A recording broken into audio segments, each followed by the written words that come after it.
Murakaze neza kuri Yatewe TV show, TV yanyu yacu. Twagarutse muri ya content yacu. Ni umunsi wa reaction, gukora reactions ku bintu byagiye biba, ku bintu biri kuba no ku bintu bizaba. Byinshi tuzi cyangwa se muzi ariko mwirengagiza niko nababwiye. So uyu munsi rero tugiye kuganira. Tariki turiho sinzibuka neza, ariko icyo nzi turi mu kwezi kwa 8. Turabasuhuje abari muri Amerika, abari Australia n'ahandi, abari Canada, abari Kenya, Nairobi, abari Buja, Burundi, abari mu Rwanda, abari Uganda, Mbarara, Nyakival n'ahandi.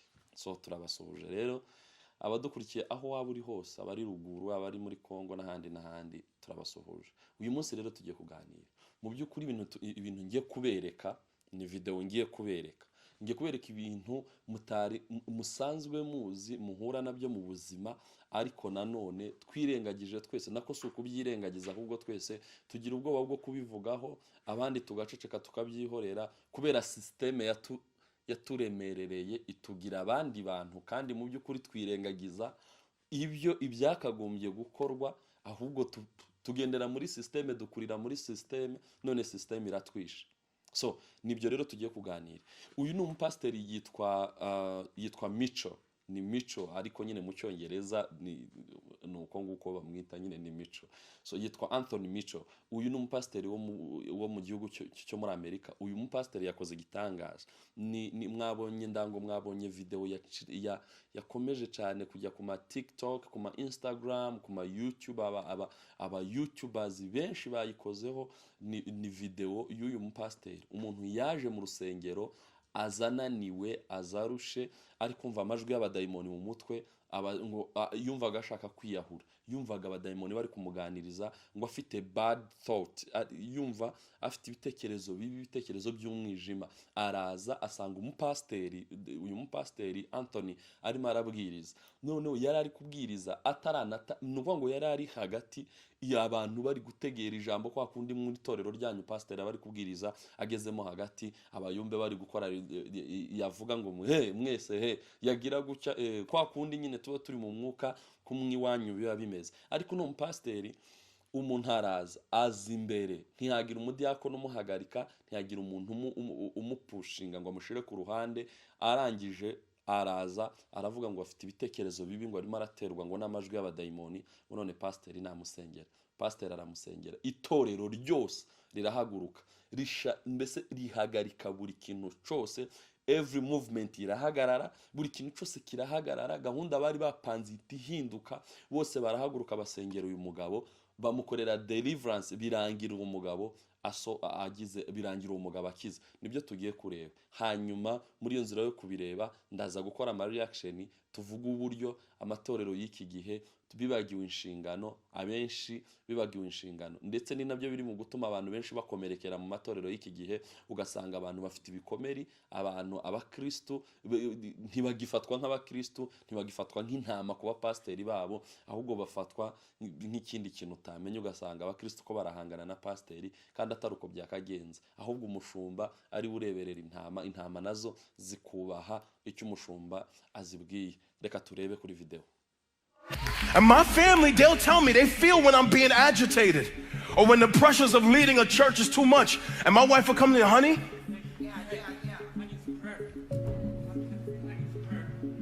Hold on. And my family, they'll tell me they feel when I'm being agitated or when the pressures of leading a church is too much. And my wife will come to me, honey.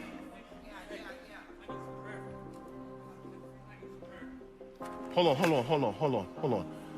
Let him go. Just stand right here. Bro, can't run up on us like that, bro. You get shot in here. Pray for you. Yes, Lord. Do you know the Lord? Yes, I do. Are you saved? Yes, I am. You belong to Christ. I do. You have a relationship with Christ. I do. Yes. What do you need prayer for? I need prayer for these evil thoughts and these Evil demons thoughts. that are No, attacking me. no. Okay. Get these demons Okay. away from me. Okay. Thank you, Lord. Okay. All right. Thank you. Okay. Hallelujah. Come on. Let him go. This is church. I rebuke you, Satan. Rebuke him. Go ahead. I rebuke you, Satan, in Yes, the name of Jesus Christ. Lord, your path for me is amazing. I rebuke you, Satan. Yes, Lord, come into my life right now. Lord, yes, Lord. Come on, talk to Jesus for yourself. Yes. Lord, Yeah, it's Lord, okay. Lord, come into my life, Lord. Yes. I love you so much. Yes, yes, You brought me here. yes, yes, yes, yes. Put my mic back on. Don't take it off. Yes, Lord. I'm asking you to come into Thank my you. life, Lord. I give my life to you forever and always. Yes, Lord, give me the wisdom and yes, understanding. yes. Spread your love, Yeah, Lord. yes, You're so powerful. yes. He is powerful. Glorify you for the rest of my life, Lord. Yes, Jesus, for the and rest all of your life. eternity, Lord. Yes. Eternal God and ever-wise Father, we pray for our brother right now. Yes. In the mighty name of Jesus, we come against every demonic force that's tormenting this brother's mind. We say you have no authority here. We come against you right now. We say the blood of Jesus is against you. We command every demonic spirit to flee from this man in the name of Jesus. Shut up, you are a liar and a defeated foe. Father, we thank you, God, Lord. He's being delivered even right now in the name of Jesus. That every thought that's held him captive, we're taking captive right now under the authority of Jesus Christ. We pray peace for his mind, and peace for his soul, and peace for his spirit and his life. Peace. Freedom. Jesus, we pray you would work in this brother's life. For you are great and mighty. We pray, God, your peace would come upon him. That peace that passeth all understanding. That there is no battle against the enemy in which Jesus is a loser. And we thank you, Lord, for freedom for this man. Break every demonic stronghold in this man's life. My life. And we thank you, Lord, for peace in his life right now. Come on. Worship. Come on. Worship. Somebody give Jesus praise. Come on. Come here.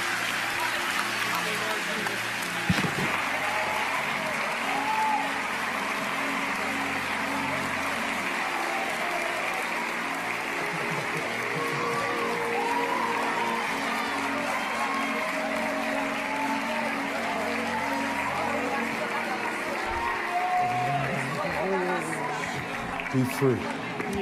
Be free and be at peace in Jesus' name. In Jesus' name I pray. Yes. Amen. Be at peace. Be at peace. nk'uko rero mumaze kureba ino video tugiye kuyijyamo deep turebe amakosa twebwe amatorero yacu akora turebe uburyo tubayeho ku bwa system yaradukandamije ndetse byinshi tubwirwa atari ukuri ahubwo kugira ngo tuyoborwe gusa ibintu rero turi kuvuga ntabwo ndi kubivuga kugira ngo mugumuke nta nubwo ndi kubagumura ahubwo ndi kuvuga realite yo kugira ngo abantu bajye bamenya ukuri. Itorero si ryo ridefininga ubukristo bw'umuntu, church ntago ari defininga, ntago ari yo yerekana gukizwa k'umuntu.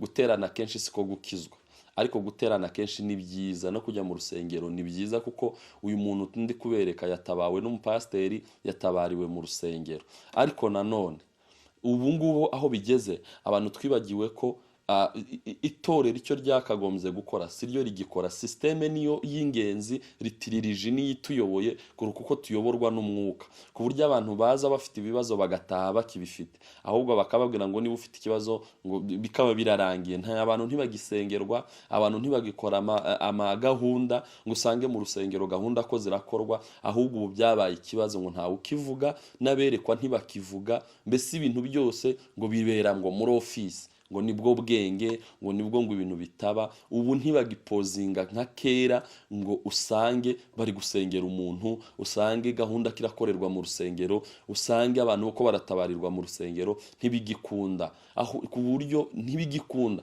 Abantu bafite impano ntibigikunda, abantu berekwa ntibigikunda, abantu bashamburiya ntibigikunda. Kandi mu by'ukuri ibyo bintu abantu barabikeneye, abantu baza mu rusengero bakeneye ubutabazi. Ariko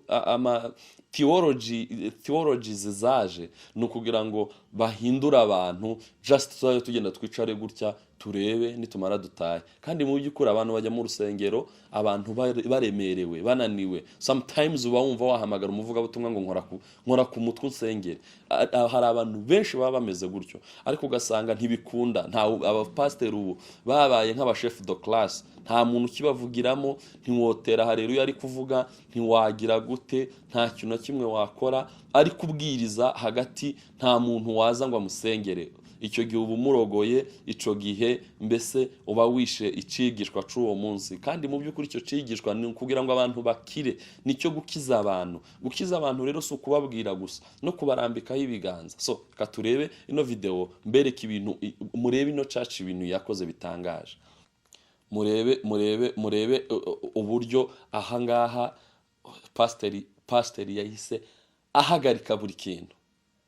Kandi mu by'ukuri nta mudiakoni wamubwiye. Mu gihe twebwe hano ibintu bitanyuze ku badiakoni ntago biba byemewe muri church. Utanyuze kuri protocole ngo kujyane kuwundi, ngo umukuru w'abagabo babyumve, ngo bakujane kuri runaka, ngo nawe abitekerezeho, ngo abanza kubwira appointment pastor afite, mbese ibyo ntago bigikunda. No kuvuga ngo ubu ngubu mu machachi yacu hasigaye hasengerwa umuntu ufite appointment, naho umuntu uremererewe nta gisengerwa. Ico ni ikibazo gikomeye. Urebe ahangaha nta appointment, uyu muntu nta appointment yigeze asaba. Ahubwo uyu muntu urebye neza ino video, uyu muntu yavugije induru, yazamuye ijwi, aba protocole ntibamusubiza inyuma, ahubwo bahita bamujyana kuri pasiteri aramusengera, pasiteri aramufasha. Reba ukuntu iri torero ryahagurutse. Yes, yes, yes, yes, yes, yes. Put my mic back on. Don't take it off. I'm asking you to come into Thank my you. life, Lord. I give my life to you forever and always. Yes, Lord, give me the wisdom and yes, understanding. yes. Spread your love, yeah, Lord. yes, You're so powerful. yes. Reba ukuntu rino torero ryahagurutse. Reba aba protocole bahagaze ku ruhande. Nta nubwo aba protocole bo bari kumufata ngo bamusengere, ahubwo abanyamasengesho. Mu gihe ubu ngubu bigezweho aba protocole aribo bafata umuntu.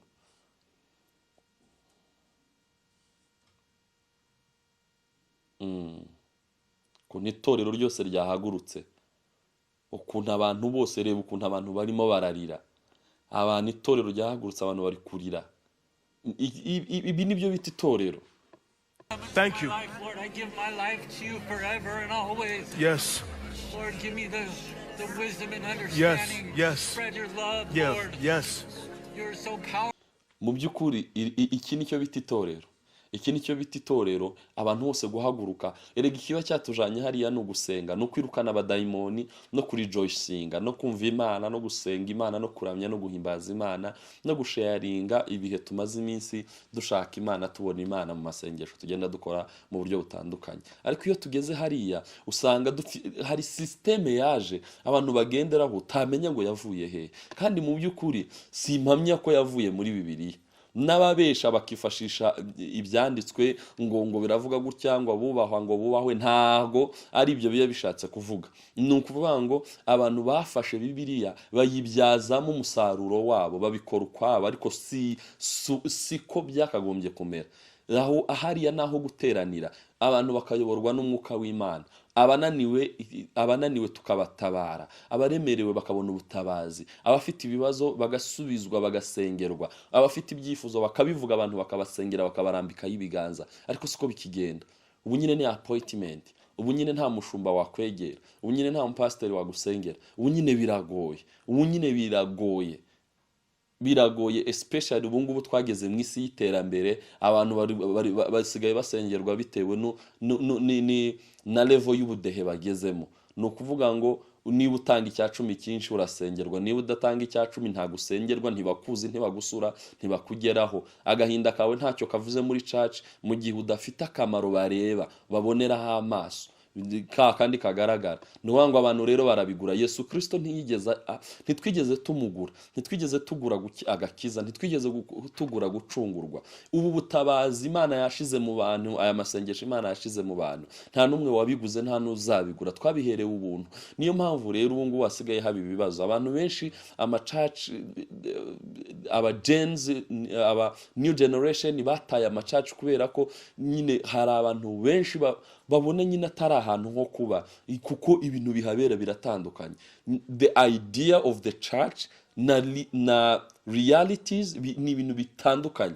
Urahagera uzi ngo na ahantu ho kuruhukira, na ahantu y'iki, ugasanga siko bimeze, ugasanga nta muntu kwitayeho, ugasanga ntawe kwitayeho. Mu by'ukuri biri iravuga ngo yasize 99 ngo aja gushaka imwe yazimiye. Yasize 99 yari azifite izo 99, ariko mu by'ukuri ubu amacacu ukuntu ameze agumana 99 ya indi yazimiye kubera ko idafite imbaraga bakayireka. Ariko siko bimeze. Iri torero rero rishushanya itorero rya Kristo. Iri torero ry'uyu mugabo Pastor Anthony Micho rishushanya itorero rya Kristo. Bose barahagurutse barasenga, barahaguruka batabara umuntu, bakora deliverance, bamwitaho. Rero mu itorero ryanyu iri kosa niba ribaho, niba hari abashumba badukurikiye, niba hari abanyamasengesho badukurikiye, niba hari abayobozi b'amakorari badukurikiye, mujye mwita ku bakristo kurusha uko mwita ku mwanya n'ibindi byanyu. Yego nabyo ni byiza, ariko icy'ingenzi no kwita ku bakristo. Murakoze rero. Iyi ni Yatewe TV show. Turakomeza dukora ama reaction, tuzajya mu ndirimbo zitandukanye, tuzajya ku bintu byinshi, dukora ama reaction tubereke ibintu bimwe mutagiye mubona n'ibindi. Imana ibahe umugisha, turabakunda. Ciao ciao.